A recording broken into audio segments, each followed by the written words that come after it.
Елеместің анарынан сәлем, баршаңызға қалайсыздар? Бүгін мен сіздерге үй жағдайында көп нәрсені қажет етпейтін, бар жоғы 3 нәрседен тұратын сырдың жасалу жолымен бөлісетін боламын. Толық рецептісін описанияға төменге жазып кететін боламын. Өте дәмді әрі тойымды. Менің арнама тіркеліп, лайк басып, колокольчикті басып тұрсаңыздар, мен сіздің алдыңыздан шығып тұратын боламын. Ал ендеше сырды жасалу жолына кірсеміз. Мен дүкеннің сүттерін қолдандым. Егер де сізде үйдің сүті болса, тіптен жақсы. Менде үйдің сүті болмағандықтан дүкеннің сүтін пайдаландым. Осындай кең кастрюльге, қазанға қолдансаңыз алдымен құйып аламыз. 1 литрліктен 2 литр сүт. Мендегі мына қазан 5 литр. Сондай 5 литр қазанға 2 литр сүт құямыз. Бірден қазанға қоймаймыз. Осылай бірінші сүттерімізді құйып, сосын қоямыз. Сүтімізді қайнатпаймыз. Бірден 1 шай қасық тұзымызды салып, төменнен жоғары қарай сапыртып ожау қасығымызбен араластырып аламыз. Қайнатпаймыз бірақ. Енді қараңыздар, 4 жұмыртқа. Егер сізде жұмыртқаңыз кішкентай болса, 5 жұмыртқаны пайдалансаңыз болады. Менде үлкен жұмыртқа болғандықтан 4-еуін пайдаландым, және де дүкеннің қаймағы жарайды, 20 немесе 25%. Мен 4 қасық салам. Егер сіздер 5 жұмыртқа салатын болсаңыздар, 5 қасық қаймақ саласыздар. Алдымен осындай шаңышқымен былғап алдым. Кейін венчиктің көмегімен араластырып аласыздар. Енді массамыздың сұйықтығын қараймыз. Қатты сұйық немесе қатты қою болмауы тиіс. Дәл осындай видеодағы болса жарай береді. Енді сүтімізді қайнатпаймыз, жай ғана ысыған кезде осы сұйықтығымызды толықтай барлығын құйып жібереміз. Құйғаннан кейін шамамен 3-4 минуттан кейін іртіктері өздері бетіне қарай шығып, сұйықтықтан бөліне бастайды. Осылай ожаумен төменнен жоғары қарай жақсылап араластырып тұрасыздар, ұмытып кетпеңіздер.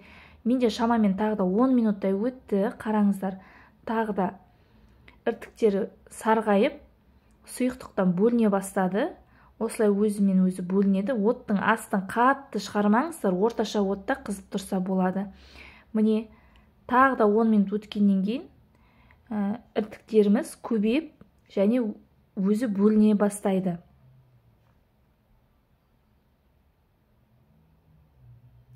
Тағы да 5-10 минут өтті. Міне қараңыздар, сұйықтығымыз барынша тартылған, іртіктеріміз жиналған. Енді сырымызды жасалу жолына кірісетін боламыз. Осындай мен марлы пайдаландым. Сіздер шытмата болса, шытматаны пайдалансаңыздар болады. Енді осыны құямыз, сұйықтық астына өтіп кетеді.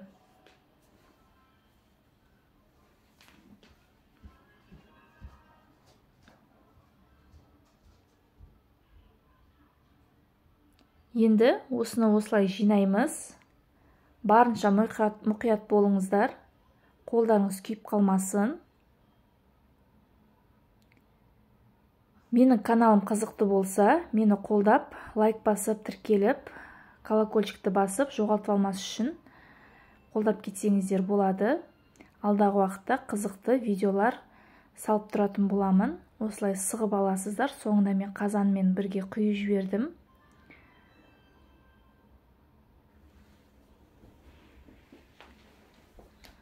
Басында ыстық болады, сұйықтығы бірден ағып кетпейді. Артық суынды мен құйып тастадым, төгіп, ол енді бізге қажет болмайды. Қараңыздар, әлде де сығып жатырмын, үстінен басып, барынша, сонда да сұйықтық әлі кете қойған жоқ. Бірден кетпейді. Қасықпен де басып жіберіңіздер, мен ұқсап.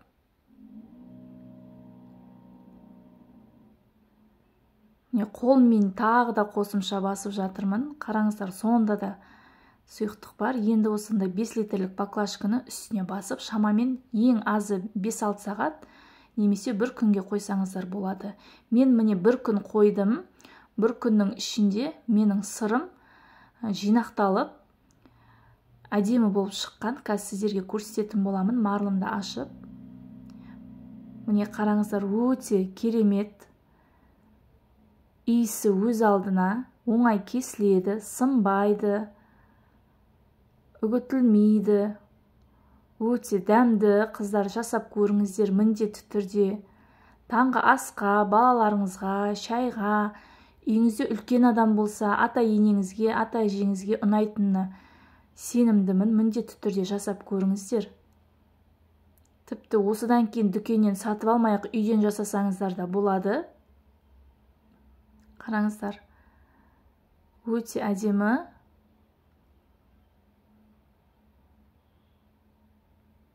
Қазақша каналының дамуына өз үлестеріңізді қосып, менің арнама тіркеліп, лайк басып, комментарий жазып кетсеңіздер болады. Назарларыңызға рахмет. Сіздермен бірге болған мен, Анар Елемесқызы.